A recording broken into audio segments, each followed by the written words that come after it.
कैसे हैं आप लोग। कक्षा 10 वर्चुअल क्लासेस में आपका स्वागत है। मैं आप लोगों को कक्षा 10 का पद्यखंड सूरदास के पदों को संदर्भ सहित व्याख्या बता रहा हूँ। इसी क्रम में पिछले वीडियो में मैंने आपको सखीरी मुरली लीजै चोरी का संदर्भ प्रसंग और व्याख्या बताया था।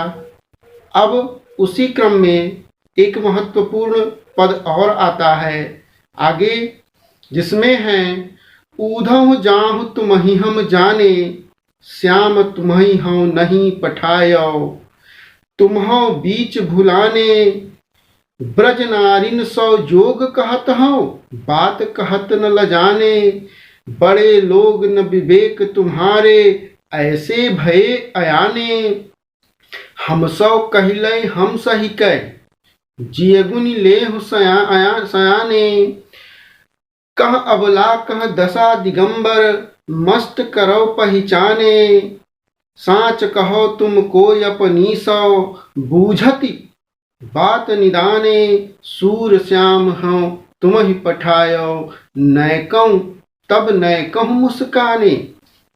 बच्चों, प्रस्तुत पद में सूरदास ने गोपियों के उद्धव के साथ परिहास करती हुई कहती हैं कि श्री कृष्ण ने तुम्हें यहाँ नहीं भेजा, तुम तो बीच रास्ते में रास्ता भूल गए हो, अगर भेजा भी है तो तुम्हारे साथ बहुत बड़ा मजाक किया है। कैसे बताती हैं कि उद्धव जाहु तुमहि हम जाने, कहती हैं कि हे उद्धव तुम यहाँ से जाओ, अर्थात हे उद्धव आप यहाँ से जाइए, हम आपको पहचानते हैं। कैसे? श्याम तुम्हि हूँ नहीं पठायो, श्याम अर्थात कृष्ण ने आपको यहाँ नहीं भेजा है, बल्कि आप रास्ता भूल करके यहाँ चले आए हैं, तुम्हों बीच भुलाने। ब्रज नारिन सौ जोग कहत हो, ब्रज की नारियों से योग विद्या की बात कर रहे हैं। आपको यह बात कहते हुए लज्जा नहीं आ रही है, बात कहत न लजाने, बड़े लोग न विवेक तुम्हारे, आप अपने आप को बड़ा कहते हैं, विद्वान कहते हैं, आप में विवेक नहीं है। ऐसे भय अयाने, और आप इतने बड़े अज्ञानी हो गए हैं कि आप हम लोगों को योग सिखाने चले आए। हम सौ कहिले हम सही कै, हमसे तो आपने कह लिया, हमने सह लिया, लेकिन जियगुनि लेहु अयाने, यह बात आप ब्रज के अन्य नारियों से मत कहिएगा, नहीं तो आपको, समझ रहे हैं ना।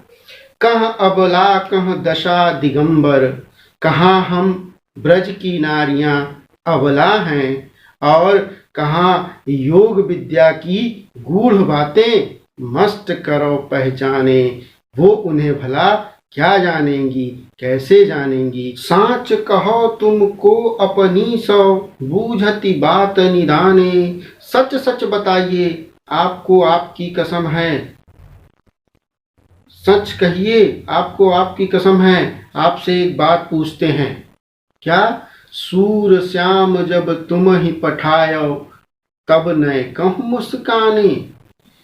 सूरदास कहते हैं कि कृष्ण ने जब आपको, श्याम ने जब आपको यहाँ भेजा, तो क्या वह थोड़े मुस्कुराए? अवश्य मुस्कुराए होंगे, क्योंकि उन्होंने आपके साथ बड़ा मजाक किया है और आप समझ नहीं पाए। बच्चों, यह आपका व्याख्या थी। अब आप काव्यगत सौंदर्य को जाने। शपथ देकर पूछने से मन में छिपी प्रेम की भावना, कसम देती हैं ना गोपिकाएं उद्धव को और पूछती हैं, तो शपथ देकर पूछने से गोपियों के मन में प्रेम की भावना जागृत होती है। गोपियां मानती हैं कि चतुर कृष्ण ने उद्धव को प्रेम की शिक्षा प्राप्त करने के लिए ही ब्रज में भेजा है।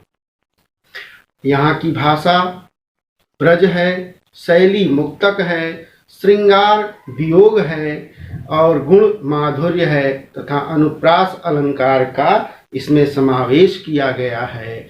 छंद इसका गेय पदात्मक छंद है। बच्चों, सूरदास के इस पद को आप अच्छे से पढ़िए। पढ़ करके इससे संबंधित प्रश्नों को मैं आपसे पूछूंगा और आप उसके उत्तर हमें बताइएगा। ठीक है। अगला पद है, निर्गुण कौन देश को बासी। निर्गुण कौन देश को बासी, मधुकर कह समझाहि सौंह दे, पूछत साँच न हासी। को है जनक कौन है जननी, कौन नारी कौन दासी। कैसे बरन भेष है कैसो, किमि रस मैं अभिलाषी। पावै गोपुन कियो आपनो, जोरे करौ गो गासी। सुनत मौन है रहौ बावरो, सूर सबय मति नासी। बच्चों, यह गोपिकाओं द्वारा उद्धव को समझाने की बात कही गई है। जब उद्धव गोपिकाओं को योग विद्या सिखाने आते हैं, तब गोपिकाएं उन्हें ऐसे प्रश्न करती हैं कि वह अपनी सारी योग विद्या भूल जाते हैं। तो बच्चों, योग विद्या को सिखाने आए उद्धव स्वयं बड़े परेशान हो जाते हैं और इस पद के माध्यम से गोपिकाएं उनसे योग विद्या से संबंधित प्रश्नों को पूछती हैं। तो बच्चों, सबसे पहले इसका आप प्रसंग लिख लेंगे कि इस पद में सूरदास ने गोपिकाओं के माध्यम से निर्गुण ब्रह्मा की उपासना का खंडन किया है और सगुण कृष्ण की भक्ति का मंडन किया है। गोपिकाएं भ्रमर अर्थात उद्धव को अन्योक्ति से संबोधित करते हुए पूछती हैं कि निर्गुण कौन देश को बासी। हे उद्धव, हमें बताइए कि निर्गुण निराकार पर ब्रह्मा किस देश का वासी है और मधुकर कहि समझाहु सौंह दे, बूझत साँच न हासी। मधुकर मतलब होता है भंवरा। भंवरा अर्थात उद्धव। उद्धव को मधुकर भी कहा जाता है। बूझत साँच न हासी, हम आपसे सच सच पूछते हैं, आपसे कोई हंसी नहीं कर रहे हैं, इसलिए आप सत्य सत्य बताइए जो कुछ भी मैं आपसे पूछती हूँ।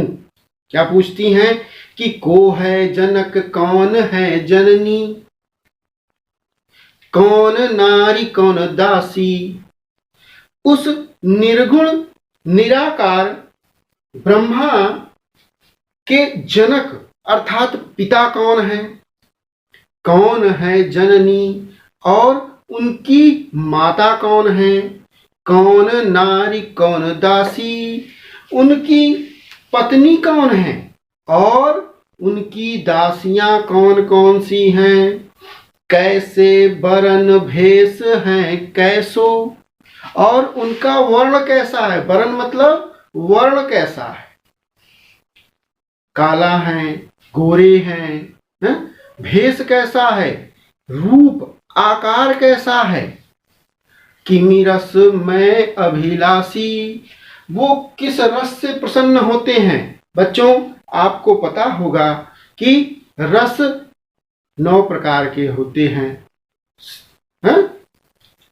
उन्हीं रसों में से, उन 9 रसों में से उन्हें कौन सा रस पसंद है जिस रस के माध्यम से मैं उनकी उपासना करूं और वो हमें मिल जाए।